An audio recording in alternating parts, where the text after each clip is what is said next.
Streamer, c'est quoi et comment on fait? Vous avez sans doute déjà vu des émissions en direct, que ce soit sur Facebook, sur Twitter, sur Twitch, sur TikTok, sur OnlyFans, et vous vous demandez probablement comment faire ou comment ça marche. À une époque où le personal branding prend de plus en plus d'ampleur et que vous avez certainement eu vent d'histoires de jeunes qui se font votre salaire annuel en l'espace d'un mois sur TikTok ou Twitch, vous vous êtes dit peut-être, pourquoi pas moi? Eh bien, pourquoi pas? Étant donné que le streaming est un sujet assez vaste, je ne pourrais pas couvrir l'intégralité du sujet en une seule et unique vidéo. Raison pour laquelle je vais faire une suite de vidéos qui sera dans une série spécialisée dans le streaming et je vous invite à vous abonner pour ne bien sûr pas manquer les prochaines vidéos sur le sujet. Je vais également essayer de ralentir mon rythme habituel sur les vidéos, non pas pour augmenter mon watch time, bien que ça soit dans son intérêt, mais surtout parce que vous avez été plusieurs à me dire que j'allais un petit peu trop vite dans les explications, donc vous voyez que là je fais des efforts vraiment pour parler plus calmement pour que vous puissiez bien comprendre les tenants et aboutissants de ce dont je vous parle. Néanmoins, si de ma responsabilité je vais réduire le rythme, votre responsabilité à vous, c'est de bien écouter l'intégralité des vidéos pour ne pas passer à côté d'informations et de bien lire les descriptions parce que j'ai encore la main sur les descriptions une fois que j'ai publié une vidéo, alors qu'une fois que j'ai tourné la vidéo, j'ai plus la possibilité de la modifier. Étant donné que vous regardez une vidéo, libre à vous d'augmenter le rythme si c'est trop lent pour vous ou de réduire le rythme si c'est trop rapide. Par ailleurs, vous pouvez faire pause et vous pouvez revenir plusieurs fois et vous pouvez revenir plusieurs fois et vous pouvez revenir plusieurs fois sur un passage qui serait un petit peu ambigu. Et si je ne parle pas de l'avance rapide, c'est parce que vous pourriez passer à côté d'un moment important de la vidéo et que je ne pourrais pas répondre à tous les commentaires, surtout si j'ai déjà donné l'information. Streamer, c'est quoi? Streamer, c'est diffuser une émission en direct, également l'animer. On appelle streamer ou streameuse la personne qui anime une émission qui est en direct. Donc vous allez peut-être la voir à l'écran, vous allez peut-être l'entendre parler, et en même temps vous allez avoir un médium qui sera affiché. Ça peut être un jeu vidéo, ça peut être une vidéo, ça peut être un montage, ça peut être n'importe quoi. Mais il s'agit du médium sur lequel s'appuie le streamer pour vous parler. J'ai déjà mentionné quelques plateformes qui permettent le streaming en début de vidéo, mais il en existe des centaines, et la plupart d'entre elles permettent une rémunération. Pour streamer, votre téléphone peut suffire. L'application de la plateforme correspondante vous demande vos informations, vous avez un bouton pour lancer un live, et derrière, ça accède à vos périphériques, la caméra, le micro, et vous pouvez diffuser directement. Et plus intéressant encore, vous pouvez interagir directement avec vos spectateurs, ce qui n'est pas le cas sur une émission de télé par exemple. Mais si vous souhaitez animer une émission basée sur d'autres médias, par exemple un film ou un jeu vidéo, et que vous souhaitez un habillage, à la manière d'une chaîne de télévision par exemple, vous allez avoir besoin d'un logiciel qui permette de faire ça, par exemple un logiciel de régie. Il en existe des dizaines, mais à mon sens les trois principaux sont Streamlabs, Lightstream et OBS Studio. Dans cette série de vidéos, je ne parlerai que d'OBS Studio parce qu'à mon sens, c'est le plus adaptable à vos besoins. Streamlabs est un poil plus simple, mais beaucoup plus gourmand et plus fermé. Tout d'abord, on va installer le logiciel. Pour cela, ouvrez votre navigateur préféré et cherchez OBS espace Studio, qui veut dire Open Broadcaster Software Studio. Le site devrait ressembler à quelque chose de similaire à ça. Cliquez donc sur le bouton Download Installer.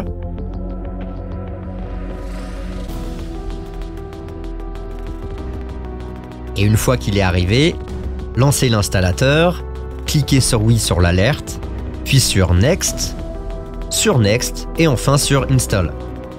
Ça prend quelques minutes pour s'installer. Une fois installé, laissez la case cochée et enfin cliquez sur Finish. Comme ça lancera le logiciel pour la première fois et on va le découvrir ensemble. Lors du premier lancement, vous avez un assistant de configuration automatique qui s'affiche et vous voyez que vous avez trois possibilités. Optimiser pour la diffusion en direct, optimiser pour l'enregistrement ou pour une utilisation unique de la caméra virtuelle. La vidéo que vous regardez actuellement ainsi que la plupart des vidéos que je tourne sont enregistrées avec OBS Studio, mais je me sers également de ce logiciel pour les diffusions en direct. Pour l'exemple ici, on va sélectionner optimiser pour la diffusion en direct et cliquer sur suivant. Sur l'écran suivant, on vous propose une résolution de base et les FPS, on précise d'ailleurs que c'est le débit d'image, que vous voudrez utiliser pour les diffusions. Par défaut, moi je suis en 1920 par 1080. Vous pouvez choisir la résolution qui est adaptée à votre écran. Et pour le débit d'image, je suis en 60 fps. Mais notez que tout ceci, c'est ce que vous paramétrez de votre côté à vous et qu'après, les plateformes vont probablement vous limiter, que ce soit au niveau de la résolution ou au niveau des fps. Pour vous, sélectionnez ce qu'il y a de mieux pour votre machine. Personnellement, j'ai une carte graphique, donc je peux me permettre de diffuser en 60 fps en 1080. Sur l'écran suivant, vous pourrez choisir le service sur lequel vous allez diffuser votre émission. Par défaut, on vous propose Twitch, mais si vous cliquez sur l'option, vous verrez que vous pouvez sélectionner YouTube, Facebook, Restream, on en reparlera plus tard, Twitter, et si vous cliquez sur Afficher tout, vous voyez qu'il y a déjà beaucoup de plateformes qui sont pré-paramétrées. Le logiciel vous propose également de lier un compte, ce qui est recommandé puisque ça vous permettra d'accéder à des fonctionnalités supplémentaires en fonction des plateformes, par exemple d'avoir le chat intégré, et un autre bouton pour utiliser une clé de stream. Je reviendrai sur cette dernière option dans une prochaine vidéo. Par contre, une fois que vous avez choisi votre service, il est important de noter qu'il vous faut un compte sur ce service-là. Donc si vous voulez diffuser sur Twitch, vous devez avoir un compte Twitch pour pouvoir l'utiliser. Idem YouTube, idem partout. Je vais d'abord cliquer sur Annuler et on paramétrera ça dans une prochaine vidéo. Tout d'abord, je voudrais vous présenter l'interface. On va mettre en plein écran pour pouvoir mieux voir. Et là, on voit qu'il y a plein de zones, plein de boutons, plein d'indicateurs, plein de choses. Le gros carré noir, comme vous vous en doutez, c'est votre retour, c'est-à-dire ce que vous allez diffuser ou ce que vous êtes en train de diffuser. Il y a ensuite un écart avec marqué scène au pluriel, et dedans, il y a un petit bouton avec marqué scène au singulier. En deux mots, les scènes, c'est vos écrans. Par exemple, sur la vidéo que vous êtes en train de regarder, quand on me voit en face cam, ça pourrait être une scène face cam, et ce que vous voyez quand j'utilise OBS, ça pourrait être une scène OBS. Vous avez ensuite un encart source au pluriel. Les sources, pour l'instant, il n'y a rien dedans, mais il s'agit de la liste des éléments qui se trouvent dans votre scène. Par exemple, lorsque vous me voyez en face cam, dans les sources, il pourrait y avoir ma caméra pour que vous me voyez, il pourrait y avoir mon fond d'écran, il pourrait y avoir la musique, le micro. Tout ça, ça serait des sources séparées. Les sources sont dépendantes de la scène qui est sélectionnée.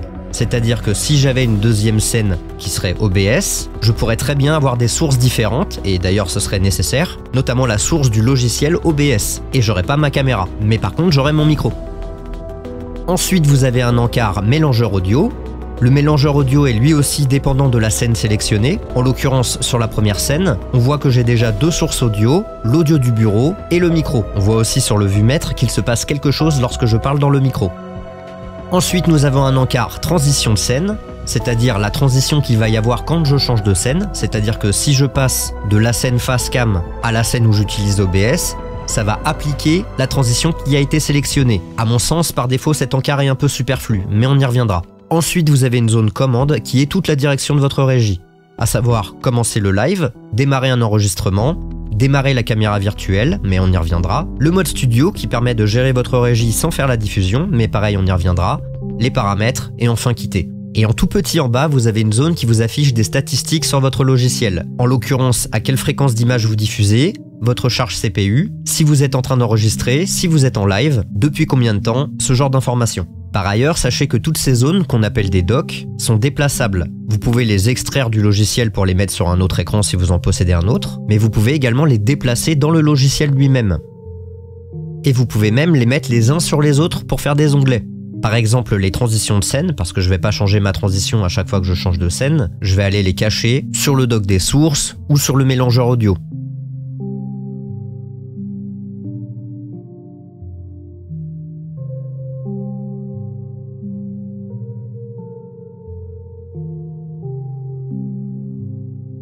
Pour démarrer un live, il me suffit de cliquer sur le bouton « Commencer le streaming ».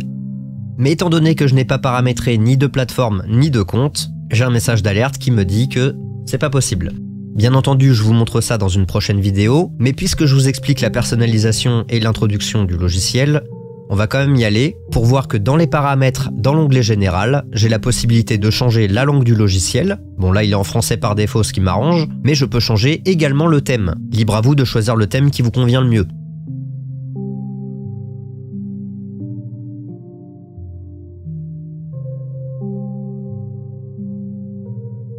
C'est également dans ces paramètres que je vais pouvoir configurer la plateforme sur laquelle je vais diffuser.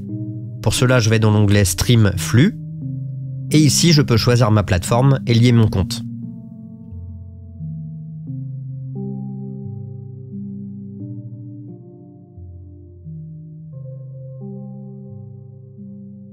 On a vu rapidement à quoi ressemble le logiciel de stream et ce qu'on peut faire avec, mais on n'a pas encore vu comment le configurer et surtout lancer son premier stream. Je vous invite donc à vous abonner pour ne pas manquer les prochaines vidéos sur le sujet. Vous pouvez également poser vos questions dans les commentaires, ce qui me permettra d'y répondre plus en détail dans les prochaines vidéos. Merci à tous d'avoir suivi cette vidéo, prenez soin de vous et prenez soin des autres. Ciao!